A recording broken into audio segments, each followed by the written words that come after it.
Hello, Central New York, and hello, hockey fans all across the internet, and welcome to the Central New York Hockey Report podcast. I'm your host, Scott Kinville, and we are in full swing here for the holiday season. You can just feel it all around. It's festivities in the air, the smell of candy canes. I love it. It's just wonderful. The smell of Jordy jumping off right away. The common flock flew away already. That's a record. Yeah. I think that really, truly is. Jordy usually has problems with his internet, but he usually lasts at least 2 minutes. At least. That's 2 seconds. Perfect. Yeah. All right. Well, that notwithstanding, I want to get going with this show because you know what? Like I said, we're in the middle of the holiday season. Now, last week we did a Utica Comets holiday show. This week is the Syracuse Crunch holiday show. And I'm going to tell you something. We brought in the expert here for this show because we cannot do anything with Syracuse Crunch without having her on because I'll tell you, she has got her finger on the pulse of the Syracuse Crunch. She knows more than I think just about the Syracuse Crunch know about the team. So I am just going to bring her in. She is the host of the Syracuse Speaks podcast. She is the one. She is the only. She is the incomparable Alex Ackerman. Alex, how are you? I'm doing very well, and thank you for that very kind introduction. Well, no, thank you for being here. You know, you're so kind. Every time we ask you to come on, you don't even hesitate. You're just, bang, I'm in. And it's just, it's so wonderful. Absolutely. We have such a good time every time I come on. Why would I hesitate? That's right. You know, I mean, we just have such a great show chemistry around here whenever you're on. It's just awesome. So let's get going here with our holiday show because, I mean, like I said, I just love this time of year. Everybody's so happy and just so giddy. And so for those who missed last week's show, I'm going to explain how our holiday shows work around here, okay? So basically, it's like a Christmas party where, you know, Santa shows up. Santa's got his gifts that he hands out. Some of the gifts are maybe not the, Santa apparently didn't have a very big budget, but that's okay. What this mainly is an award show for this season so far, but we do it in the form of a humorous Christmas party. So whatever that was, I don't know. that was interesting. So Dave the Save, what was that? I don't know. I mean, I didn't have Jordy in because his video's not showing. So, you know, okay, I don't know where that came from. All right. Well, never mind then. All right. It's the ghost of Christmas past. Yeah. I was just going to say the same exact thing. It's the ghost of Christmas past. It is. They're here. He's here somewhere. Perfect. Now let's just hope the whole signal doesn't get shut down. Oh, my goodness. All right. So, Alex, are we ready to see what Santa Claus brought the Syracuse Crunch? I do believe we are. Okay. So, with that notwithstanding, Dave the Save, can we have some Christmas music, please? The one that doesn't sound like a nursery rhyme. Oh, you want music? Yeah. Oh, I thought you wanted Santa to weigh in. That'll work too. We did have Christmas music, but you didn't like it. I know. You didn't tell me to get another one. I told him it sounded like a nursery rhyme. So, it does. Alex, I don't know. I need you to weigh in. I mean, it's Jingle Bells, right? it sounds like a very old music box that belongs Yeah. in That's a what it is. nutcracker or something to that. I feel like I should be wrapped up in a blanket, rocking to sleep right now. Oh, God. All right. So, anyways, Santa Claus is here, and he's going to reach into his virtual sack of gifts because we don't actually have the gifts, by the way, full disclosure. But the first one will go to Jack Thompson, and the tag on the gift says, "Dear Jack Thompson, Santa is giving you this car battery jump pack starter because as the team leader in power play points, you put the power in the Syracuse Crunch power play." So congratulations, Jack. You got the first present. Alex, do you think Santa's right? I definitely do. And, you know, Thompson is still relatively young on the roster. He's not as young as some of the other defensemen that are out there, as some of you might remember from our preview show that we did back in October. But they're babies. But he is still on the young side, yet he is wearing an A for the team. And, you know, he really has put together an impressive season. And the power play in particular, one of Syracuse's strengths for the first time in I can't even remember how long this season is their special teams. And that's been really refreshing to see. So I definitely think he deserves presents more so than Cole. Oh, absolutely. There's no doubt about it. So, I mean, if you think about it for a second too, what he's doing this season is fantastic in the wake of, you know, Darren Radish gone, Trevor Carrick gone, right? Sean Day is still productive, but he's not, you know, not at that level of production so far this year. There's still a lot of time. So Jack Thompson has really stepped into the breach, so to speak, and has, you think he's one assist off the lead for AHL defenseman on the power play. So for assists anyway. So, I mean, good for him. I mean, granted, 90% of his points have come on the power play, but you know what, though? It's better to come on the power play than not at all. Absolutely. You want to be a positive out there and not a liability. And if the coaching staff is putting him on special teams, especially on the power play, you can tell they trust him and you can tell he's putting in the work. So I think 100% that that's a really good assessment of his skills so far this season. No doubt about it. All right. So congratulations to Jack Thompson on being the first one to get a gift from Santa Claus. Let's move on. Reaching into the virtual gift sack here. The next one goes to Gage Gonsalves. Ooh, let's see what Gage got. The tag says, "Dear Gage, Santa is giving you this step ladder because as the team leader in points, you have really stepped up for the Crunch." Now, I want to bring this up because when we did our preview show, one of the players that we had mentioned that needed to step up for the Crunch was Gage Gonsalves. And he really has. I mean, because we talked about that with Alex Boulet, he's not coming back. He's in Tampa. So you kind of look around like, okay, who's going to be, and honestly, looking at these stats, it's been a real team effort up and down the board for the Crunch. But Gonsalves, I mean, I think he's 12th in the AHL in assists. He's got 21 points on the season so far, leading the team. And yeah, he's done it. He's stepped up. Absolutely. And, it's interesting because he's kind of crept up there as the season has gone on. He's clearly gotten a little bit more comfortable with his role back in the AHL. He might have been someone who expected to be with the Lightning, out of training camp. It didn't work out that way. He's playing, I mean, technically it's his fourth season with Syracuse. If we really want to count 2 games in 2021, I don't know if right. So really it's his third full season. He got a cup of tea. Exactly. And that season, everybody had a cup of tea because, that was the COVID season. So it was a weird season to begin with. But, in the 26 games he's played for the Crunch, he has really kind of built as the season has gone on. And let's be honest, we'd rather players do that than look really good coming out of the gate and then burn out towards the end of the season. So I have absolutely no problem with his performance so far this year. And, what you said about the Crunch getting contributions up and down the roster, that's also something that we haven't seen in the last couple of seasons. So it's really nice to see someone like Gonsalves leading the way in that effort and then the rest of the team following suit. And it's so funny because, I mean, you mentioned he's only 23. It feels like he's been there forever. It's just weird how it works out like that. I mean, but there's a few players looking at that roster. I'm like, wow, but it's true. And I think part of that's got to do with, with Tampa Bay, there's a lot of stability at the top. So they're not doing a lot of roster shuffling, a little bit more this season, but as far as past years, not so much so. So you really kind of get to know these guys. And it's, like I said, it just feels like they've been there for 10 years. It definitely does. And you're right. It is interesting with the Lightning because I think more so than any other team Syracuse has been affiliated with and most AHL, NHL partnerships in general, it has been one of the more stable partnerships where players do get those multiple years in the American Hockey League. Tampa, except in the condition of goalies, but we'll leave that for another show, does not like to rush their prospects. They want them to develop.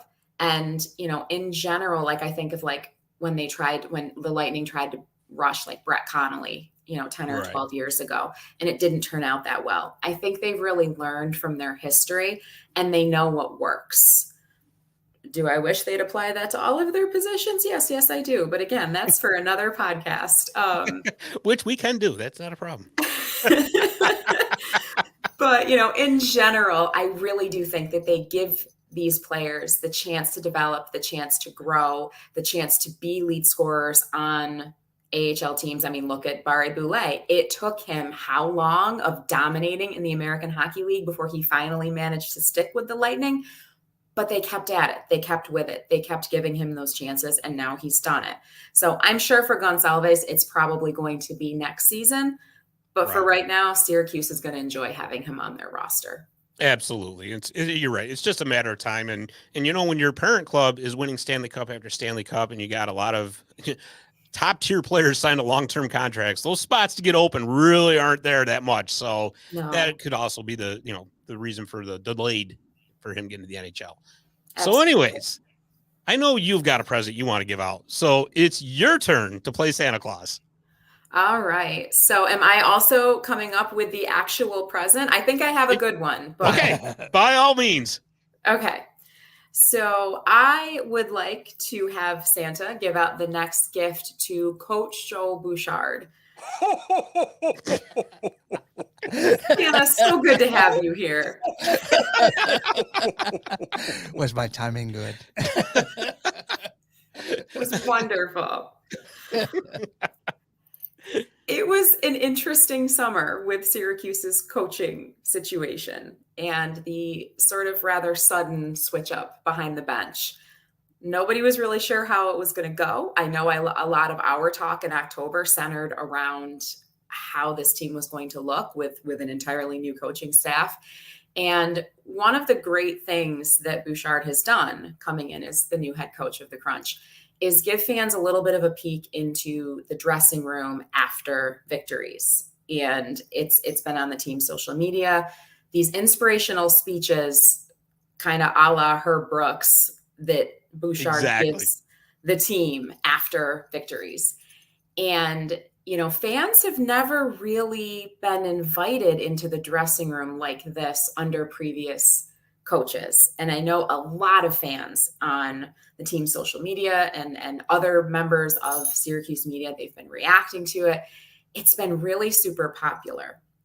And one of the more interesting aspects of these powwows, as they are, is that the team snaps for each other. It fascinates me just because, and then I'm not making fun of it, but it's just so fun to me to see this room full of professional hockey players who are snapping towels at each other. I think that's what she meant, right? No, I do not. That's where I was going. I thought, wow, this is getting pretty racy. Yeah, here we go. It's the ghost of Christmas present. I don't think that would be welcome on the team's Never mind him. In 2023. Yeah. But what the players actually do is they literally finger snap for each other. Oh, that's cool. And it's so much fun to watch. So it's wholesome. And that's where I'm going with this. So Santa's Christmas present to Coach Bouchard this year is a trip to one of the many Hallmark-esque cities that we have on the East Coast. There are many of them. Most of them are in the New England territories because it's so wholesome. So he gets an all expense paid trip to one of those lovely Hallmark impersonation cities somewhere on the East Coast. I didn't have time to look at a map before we came on, but I know Santa has a map because he's got NORAD backing him. So I'm sure he can find a nice place to send Coach Bouchard. Santa has broke the budget this week. I'll tell you that. Has he done it after a loss? The team hasn't shown that. So, I mean, I would assume he says something like, well, that would be inspirational too if it was a good rah-rah, right? Well, honestly, I agree. Yeah. Especially in this league where it seems like a lot of losses are in some ways outside of the team's control. For instance, like before Syracuse hit the last skid that they were on, they had 2 major dents in their roster through call-ups, and that is completely outside of the team's control. So I agree with you that I think it might be interesting to hear how he kind of rallies the troops after, a loss where the team clearly played well, but through circumstances outside of their control, they just couldn't manage the W. Right. So I agree. How do they deal with adversity? That would be interesting. I think that would be. I would actually like that. Yeah. And I think it'd actually be really cool if they put together like a season long kind of I don't want to say a montage, but like a 10-part series. Mm-hmm. At the end, that would be really awesome. Like a 30 for 30 type of thing. That would be great. Yeah, that'd be good. Yeah, like the best hits of those speeches. Yeah. I'd watch that. Yeah, absolutely. Because I'll tell you, if you watch some of those, I'm surprised that the Crunch just don't get up, leave the locker room, go over to the other team's locker room, and say, all right, get back out in the ice. We're going again. We won the first one. We want to win another one. Let's go. He does a fantastic job of pumping those guys up. And the way that he gives recognition without like diminishing the other guys that he didn't give recognition to really is admirable. Yeah, absolutely. There's no doubt about that. And I'll tell you, that was another big question mark that we talked about in the preview. Like you said, how is this team going to respond? With Ben Grew being there as long as he had, and he had success. It was almost like a formula, right? They would get off to a slow start, they would have a slump, and then all of a sudden they would just go bonkers for like 2 months. But I'll tell you, so far, steady is the word with Coach Bouchard. It really has been. Yeah, and personally, I prefer the steady version better, having lived through the Ben Grew era and the frenetic. The first 3 months of the season just completely stressing and wondering what in the world is happening with this team that just can't seem to pull itself together. I much prefer this steady, point spread, guys contributing up and down the roster. And, I'm okay with not being first in the division as long as, the standings are still evening out with more wins than losses. Right. Yeah. The roller coaster can get a little tiring after a while. That's it. Yes, it can. So, you know what, though? I think this is actually the perfect time to take a pause from the presents for a second, since the Crunch are in second place with 32 points. Tell me, what has impressed you the most about this team so far this season? Truthfully, I think it's the contributions from up and down the lineup. As you said, there is no Barry Boulay on this roster. There's really no standout superstar that's taking on all of the work that's, really dominating on this roster. And the coaching staff is managing to make it work. On paper, I honestly don't think this team is a second place team. Coming into the season, fans were a little concerned, and I'm still slightly concerned. It would be nice if Santa could give Syracuse an extra veteran defenseman. That would be super. But I don't know. Maybe it'll be Santa himself. I don't know. There's your answer. Just hanging out in his bag, because that would be great. I think Santa doesn't have that, Alex. Shucks. Because I would personally feel better if there was, maybe a Cameron Gauntz, who I heard was available up until recently when he signed a PTO, which with Toronto. Of all places, right? Right. Why Cameron Gauntz is having to sign PTOs at this point in his career is puzzling to me. But, I hear he's available, and he has been a presence in Syracuse before, and he'd be a great veteran to add to that blue line, just in case, as just throwing it out there, right? As Tampa's defensemen continue to go down with injury after injury after injury, it'd just be nice. Well, yeah, absolutely. But I tell you, looking at the roster, I'd have to do a little bit deeper of a dive. I wonder if they have a veteran spot for a defenseman because of that AHL development rule. So if you can have 6 players that have over 320 professional games played, and then there's a spot for I can't remember. I wrote the article last year. I can't remember what the exact numbers were. I think it's 180 to 320 games, and then the rest have to be what they call development players, which is obviously under that threshold. So, which is actually one of the things that makes the AHL great, because you get to see a lot of great young players. But like you were saying, when you need a veteran like that, and if your spots are filled, so that's but yeah, I'm sure that you can figure out a way to make it work too. Because they can only play them, they can sign them if they want to, but whether they play is the whole the moving parts Rubik's cube of the AHL, shall we say? It's Yeah, personally, I know which one I would bench, but that is also for a different podcast. Yeah, we won't put you on the spot. I don't want coal in my stocking this year, so I'm going to be kind. Yeah. Santa's watching.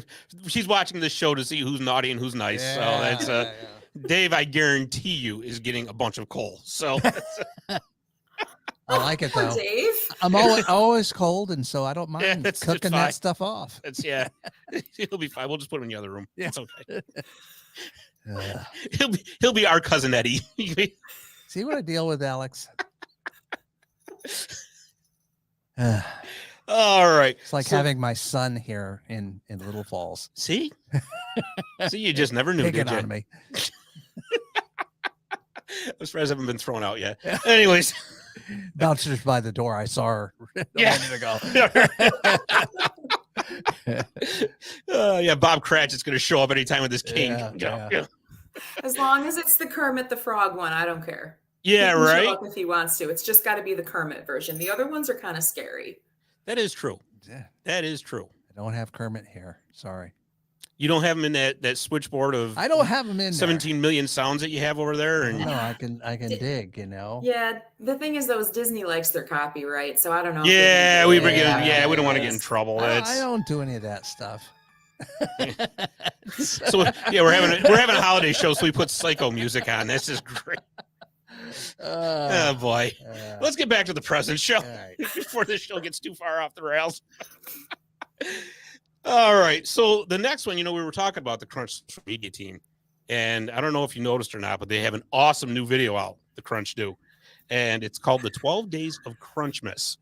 So for this present, Santa Claus is giving Daniel Walcott, Gabriel Fortier, Felix Robert, Declan Carlisle, Jack Finley, and Jack Thompson. Says Santa gives you an audition for America's Got Talent after your performance on the 12 Days of Crunchmas. No, that would be all right. Have you seen this video yet? It's awesome. Oh, of course I have. I mean, yes. It's running on a yeah. loop. It's running on Yeah. a loop behind her. I should have actually seen if Dave could have spliced it into the show somehow, but at least a part of it. Probably could have. Yeah.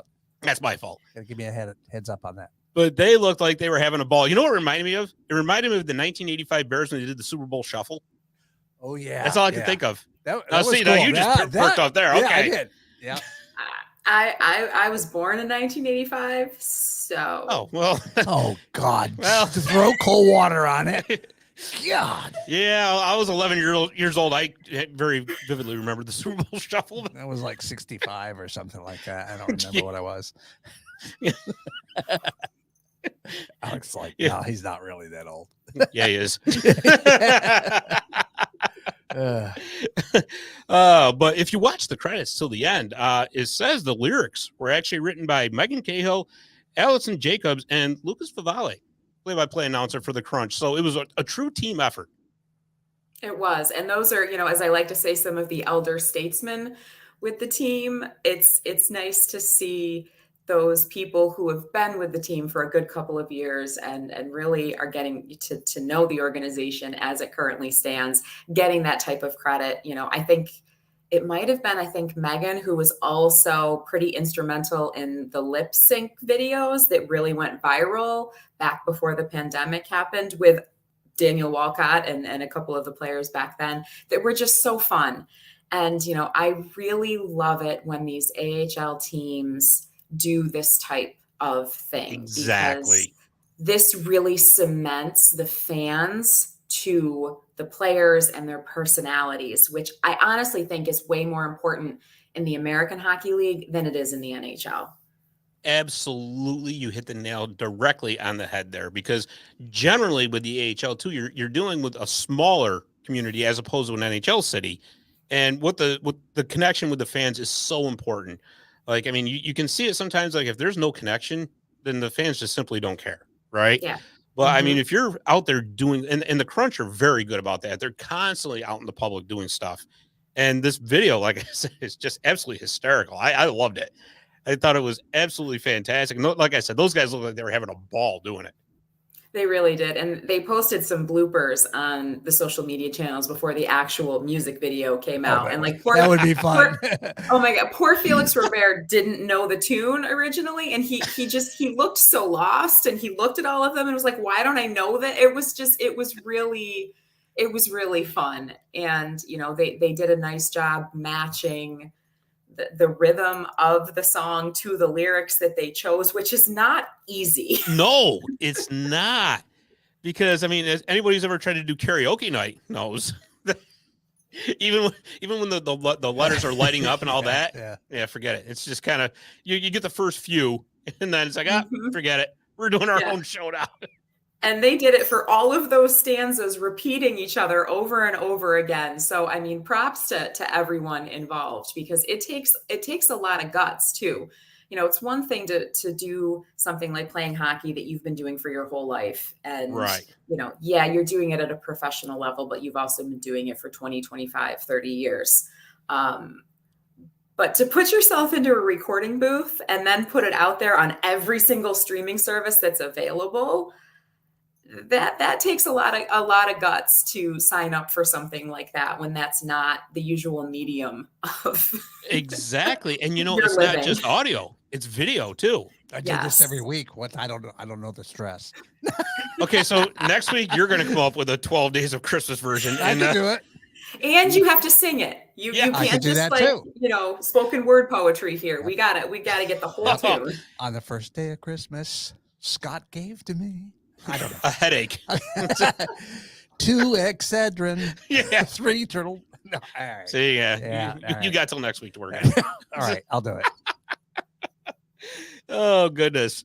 All right. So back to the presents here. Santa's reaching back into that virtual gift sack, and this time it's for, Maxine Groshep.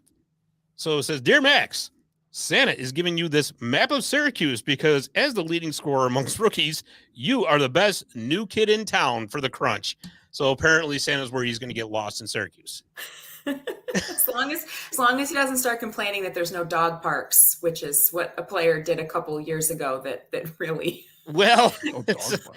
you know, if that's the worst thing that happens, exactly I think it's a right? win. So tell us a little bit about Groshev this season. He is the top rookie on the team by far. Like the next rookie down from him. Currently, Groshev is 6th on the team in points.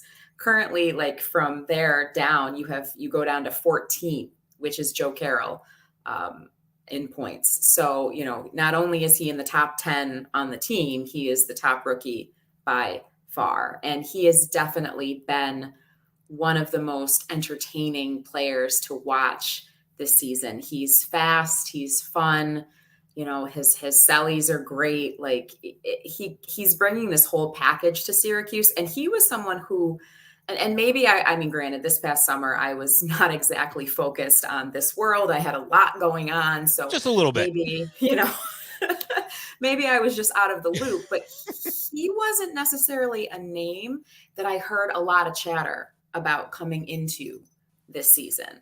So he's also been a very pleasant surprise. And I think that he has a lot to be proud of, as well as his performance so far this season.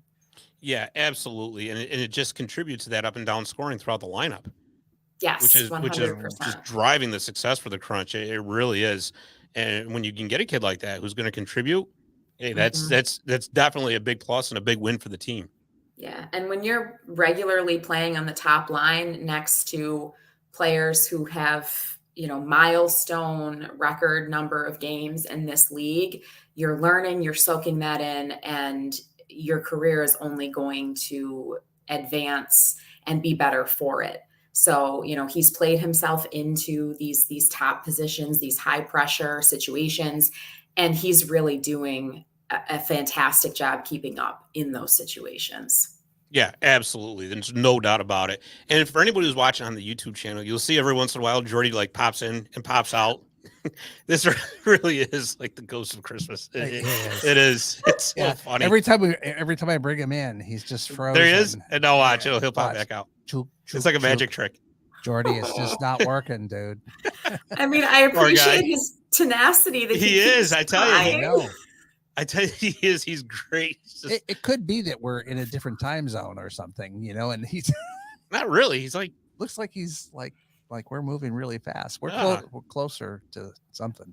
he's like, Right he's now, like he's 25 just miles a- away from us. He's just the black box. Right now, he's the ghost of Christmas Yes. future see. yet to come. Yeah. He's the All right. black hole of Christmas. Oh boy. Yeah, I don't even see him moving there. So we'll just move on. That's what we'll do. Alex, do you have any more presents you want to hand out? Not that I could think of. Okay, that's not. Hey, listen, that's not a problem. At least you're And here. it's not- I mean, that's. I thought she was going to anything say not against- that I can say on the air. No. Wow. Jeez. And it's not Dave anything almost against- passed out I over almost here. passed out. I was back to the snap and towels. I was like, oh no. I'm saying to myself, I'm gonna have to call 911 after the show's over. You are getting so much coal. You're not going to have like a living room He's gonna be anymore. burned Dave. under. We're not gonna be able to find him. You know what stuff is worth? It's like diamonds. Yeah. Uh, Well, I'll tell you what, I've actually got another one. So let's see. Reaching back into the sack of presents. The captain, Gabriel Dumont. So it says, Dear Gabriel, in recognition of your recently played 800th pro game, Santa is giving you this economy-sized pack of Energizer batteries because just like the Energizer Bunny, you just keep going and going and going. I don't know if you remember those Energizer commercials or not. I certainly do. not like that's not trademarked. Well, I'm not that young. yeah, but that's free advertising. Oh, okay. That's what we're doing for him. You can see the lawsuit now. Yeah, right. But it's true. He just keeps going and going and going. And so tell us a little bit about what Dumont has meant to this team, not only just this season, but the whole time he's been in Syracuse. So astute viewers may notice that he's right here. Oh, she's touching him. Oh, see there. For those all of you right. who can't see, she's touching him. That is a picture. I'm Oh, just going to ignore the gentleman who's getting nothing but coal for Christmas. I know, right? Keep And you know what the going. worst part is, Alex? He's got the controls over here. I can't even mute him. Oh, jeez. I mean, I got a bottle of water here. I could throw it at him, and Wouldn't be the first time. one shot only here, I guess. But So, anyways, everybody, if you this- see the screen go blank, you just hear it's Dave getting a concussion. That's clunk. Yeah. yeah. Oh gosh. So the picture that I'm pointing to, for those of you who aren't tuning in on YouTube, is Gabriel Dumont at the center of the celebration after the goal against St. John's in the 2017 first round of the AHL Calder Cup playoffs. So he has been huge for this team in every capacity that he has played for Syracuse. He's come back as captain a couple of times. He went over to, I think it was Minnesota's organization for a little Yep, bit. it Then was he with the came Iowa back Wild. to Syracuse. So, what he has managed to do in his career with the Crunch, but also in, 800 AHL games, like in today's game, which is so much faster and honestly, like it wears down the body so much more, to reach that milestone, especially with the way he plays. He is not afraid Right. to be physical. He is not afraid to get into the scrum, and yet he still also remains one of the most consistent scorers on Syracuse's roster when he's with the Crunch. Right.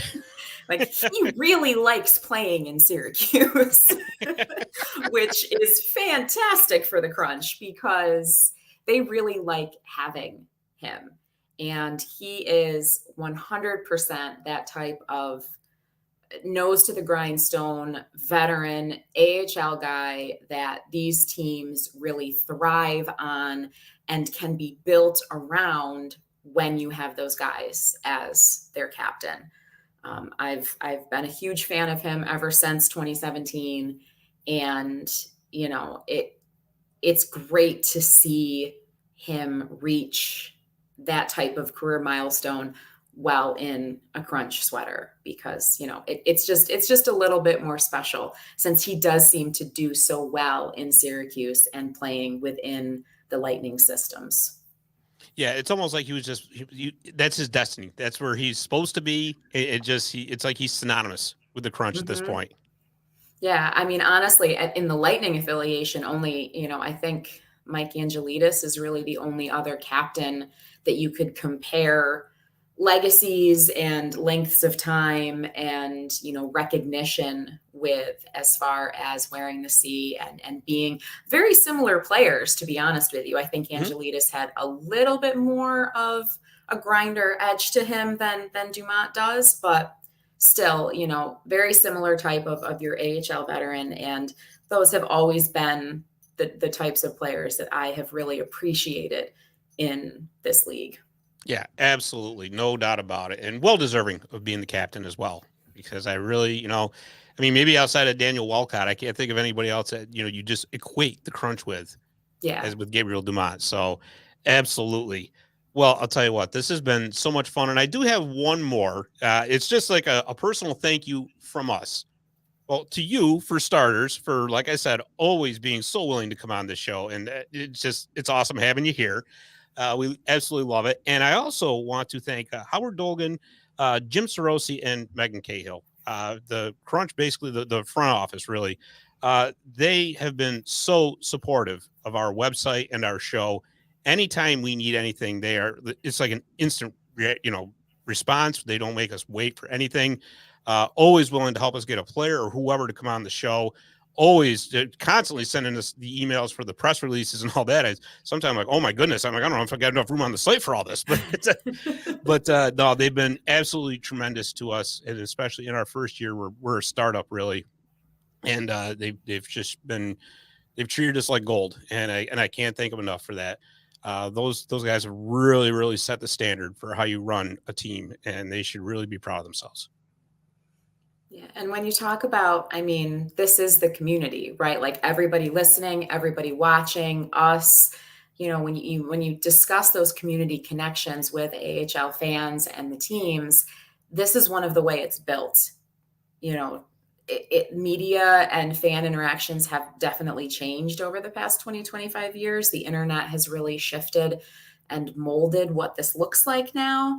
And so it's great to see the team embracing this type of media and embracing this type of interaction, because there's not as much, official beat writer, local newspaper, that stuff isn't happening in AHL cities anymore. Right. So it's groups like this, it's communities like this. This is where fans go when they need their fix. So yeah. It's nice to hear that they're supporting that. Oh, they've been tremendous. If I lived closer to Syracuse, I would cover every game I could possibly cover for them. But it's, unfortunately, geography kind of gets in the way a little bit. But but no, like I said, they've just been absolutely awesome to us, and I can't thank them enough. So as we're wrapping up here, Alex, what's on your holiday wish list? What do you want for Christmas? Like for real? Yeah, for real. Yeah. Oh gosh. Honestly, I didn't really ask for a lot this year. I'm working what I was considering as a dream job last year. So, I'm feeling very fortunate. I'm feeling very thankful for everything and for friends, new and old, and all of the support. And so, honestly, like it's kind of cheesy and very Hallmarky, but, really, I would just like it if all of my friends and family and my Crunch community and everyone would just have, whatever kind of a holiday season they would like it to be, whether it's peaceful, crazy, non-existent, doesn't matter. Personally, it's been a long 6 months, so I kind of just am looking forward to hibernating for a couple of days. The break itself. That's it. Yes, very much so. So yeah, really, I'm feeling very fortunate and lucky, and I appreciate that. So I would like to send some of that back out into the world in those kinds of wishes. That is an awesome answer right there. It really is. So I know you're on a little bit of a break for the Syracuse Speaks podcast, but tell us a little bit about when your next show is coming out. Anything you want to tell us? Yeah, absolutely. I do tend to take December a little bit light just because of all of the holiday things going on and the travel back and forth to where my family is located. So, we'll be coming back in January, and I always like to use that royal we because it sounds more official, but it's really just me and a computer sitting on my couch because the couch tends to muffle the echoes of my new apartment better. So there'll be 2 episodes in the month of January. The first episode I think is like January 10th or something like that. And I am planning on sorting the team into their appropriate Hogwarts houses as the Syracuse Crunch's Wizarding Night is coming up. In fact, I am currently sitting on my new jersey that I bought for the occasion. I'm very excited. Just a little bit pumped for that, aren't you? I was really trying to convince myself that I didn't need to buy any new gear for that game. And then Box Lunch was like, but we have a hockey jersey. And I was like, say less. When is that game anyway? That might actually be, I'm looking at my calendar right now. Okay. So the next episode of Syracuse Speaks will be January 7th. That'll be the episode where I will be sorting the team into Hogwarts houses.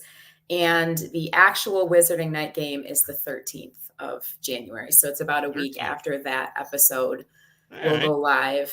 And, just as a little preview, I actually did this a couple years ago for Raw Charge when I wrote for them over on SB Nation. And for anyone suspecting of any kind of bias, I placed Captain Dumont in Slytherin, and I still stand beside that. So there's no house animosity here. Hufflepuffs and Slytherins tend to get along really well. So, I'm still standing behind that, and I'm looking forward to doing that. And then the next episode will probably be on January 21st, and then we will go from there as the playoff hunt really starts to pick up, and we really see where this team lands and stays as the season goes on, because obviously, it's been nice to this point having such consistency, but to this point doesn't really matter. Right. It's a very long season. That's exactly like it does, but it doesn't, because we know a lot can happen in the final 4 months of the season. So absolutely. It'll be interesting. It will be. It'll be a lot of fun. And you know what? I mean, Hogwarts, what was it? Hogwarts and Hufflepuffs? Is that what you said? So, I'm just a little, I wanted to, sorry. Well, no, because before we went on, Dave was telling me all about Boca Raton or Kachina or something or other. I don't know. Boca Chica. Boca Chica. So I don't know. That's you know not what a that Hogwarts is? Thing. I don't know. That's what I'm learning something here. I don't even get the connection at all here, Alex. Well, I'm just saying. So Boca China is apparently where they're shooting Chica. rockets off from something. Yes, I don't know. Yes, good Lord. So it gets them upset. It's great, right? So right, you know what this is, Alex? This is payback for all his comments to you today. So See, I appreciate that. Thank you. What he's talking about is what was on my phone. See? Okay. Yeah. Looks like a lighthouse. It's not a lighthouse. It kind of does, actually. See? Like I see that. Alex, yeah. I'm sending this picture to you. Okay. I will be excited to see it in person. I don't know what I'm going to do with it from there, but I will cherish it. I promise. Oh my goodness. I'm sorry, go ahead. No. So I was just going to say, so Harry Potter, Hogwarts is the school. And then in the UK, the schools usually have like houses. So in Hogwarts, there's 4 of them, and they tend to be based around characteristics and things that you value as a person. So like Hufflepuff, it's loyalty, it's hard work. So for like Dave, it would be Cole. So he'd be Slytherin. I'd be what? Cole. No, she didn't say Cole. I did. I said Slytherin. Oh, because their symbol is a snake, so Slytherin, and it's, J.K. Rowling was sometimes very literal with, she'd come up with she's some a little whacked. Well, yes, that too. As my podcast has expressed very many times. And just to make sure everybody knows, like, Wizarding Night is not just limited to Harry Potter. There's a lot of other wizards out there. I'm also a Lord of the Rings fan. So come as Gandalf, come as Mickey from Fantasia. Who cares? Like, come to have fun. But I keep saying I'm coming back out to a Crunch game, and I think this might be the one I got to come back out to. Are we still doing hockey? Well, we are. Kind of. Yeah. Okay, just checking. We're winding down. That's all. Yeah. He asked the question, and former teacher here, so I take the opportunity, and it is something that I love. But J.K. Rowling could come up with some really neat things, and then she also had characters that were basically named Wolfie McWolferson. I mean, you're naming the werewolf Remus Lupin, which is basically saying, that. So Yeah. Well, yeah, we got. oh, now we got him going on the. Oh boy. Yeah, reason I don't know any of this. Oh boy. This might be a time to say our goodbyes. Yeah, let's do that. Yeah. Oh, so Alex, once again, thank you so much for coming on. We really appreciate it. And thank you to the viewer and the listener for listening to us in September here. Happy holidays to everybody, by the way. September. Since September. No, Yeah, since September. Okay. All right. Good Lord. Oh, man. Yeah. So with that, I think we're going to go have some eggnog. So Are you sure you haven't had some already? I have. We might need it. Anyways, thank you very much, everyone. And we will see you next time on the Central New York Hockey Report podcast.